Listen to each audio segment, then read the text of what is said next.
chỉ bảy con nè mà sai cái channel te mình lo like mình lo subscribe sa tu den ko ra la ko ni ni ni yan testimony tem te mình ti ri ka dua khat ta na lok na lam ni the na ran share ve don che ni mà sai pathian tu cha hin lo nga thang ko rin thon hi bung som pa hi chang kwa atanga chang son tin ani chuan ka tin ani chuan ka hne na ka khongai na itana to ke ka thil ti thele hi chaklok na asin ti fam kimin na omni ti ta a ti chuan krista thil ti thele chu ka chunga om thinan lom em in ka chaklok na te hi ka chuang to zo kam chu wangin krista awangin chaklok na ate chiat na ate mek so na ate ti du da na ate ne no chep na ate ka lom thrin ani ka chaklo pia hin ani ka chak thin ni ti thiang nim lai pan mal ni som sa ko se e ka kong hi e ana a asopa kum khat chung eng ma ti theilamin mu a ta chuanin pasal te kan neya ti khan e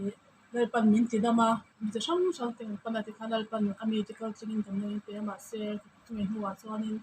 e huana hianin thil atla ka zuk chara ka zuk char tur kha ka tlua ta chuang ka kong kha ka so le ta ta chuan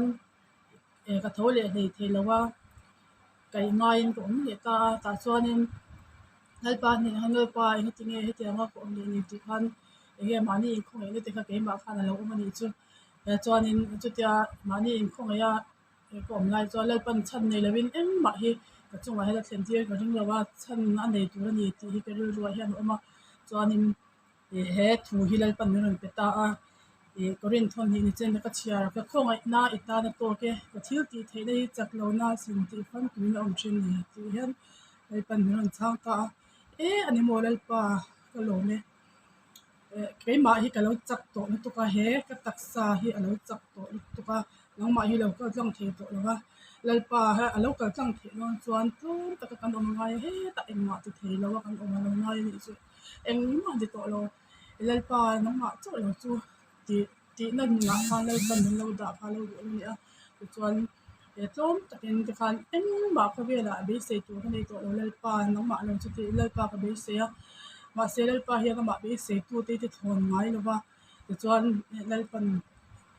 ka ko na chu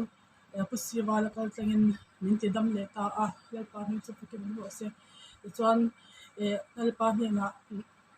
kan se ka na chu mi min ti dam ka mut lai chuan min ti dam ha chuan lal pa min ti dam chuanin kan veng chu mi tu po hi nge tung trai dam lo tu po kan chuan ka tung trai ang ti lal pa ni na ang ka in ti am ve ni chu chuan min ti dama min ti dam nu chuan ani min ti dam ni atang chuan lal pa ni ka in ti am chuan veng chu dam lo te kan ta ma se nuwa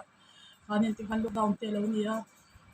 mi na kal te lo hara ke in tha da chuan za na hi anda sel to ka she thei to ki ka lo pa shina lockdown zo mo ko ka ka lo je ra kan ma se lai pa ne na thu kan tiam to chu den nge ni tu ni a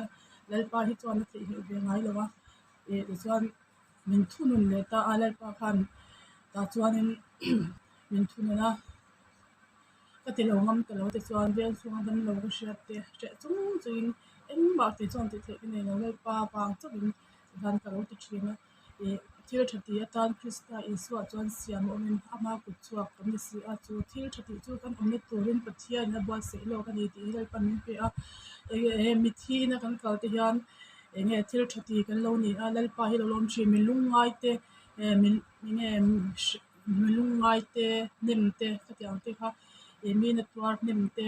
to pui te khatiang te khalal pa hian tha lo ti a thil tha tu tur she te si lo chu tan sual ni ti po lo ti a bible chu wang chuan thil tha ti tur lo she chuan thil tha hi it is a lo lal pa wangin ni ze sala chuan lu sun ina te po hian nge mi thi ina te po hian nge an ma ni kan velen pui te kha thil thati kan lo ni ze la ni chu wang chuanin lalpa tan ya ti the kan nei be hi atlem hi ma se ti the kan nei be ni lalpa hian min ko veka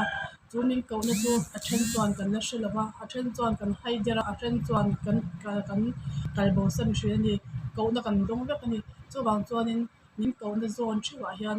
lalpa hi ipanang u lalpa tanin ke ipen chhuak ang u tih kha venia hian kan in share du chu ni lalpan kan chu soite mani som so se amen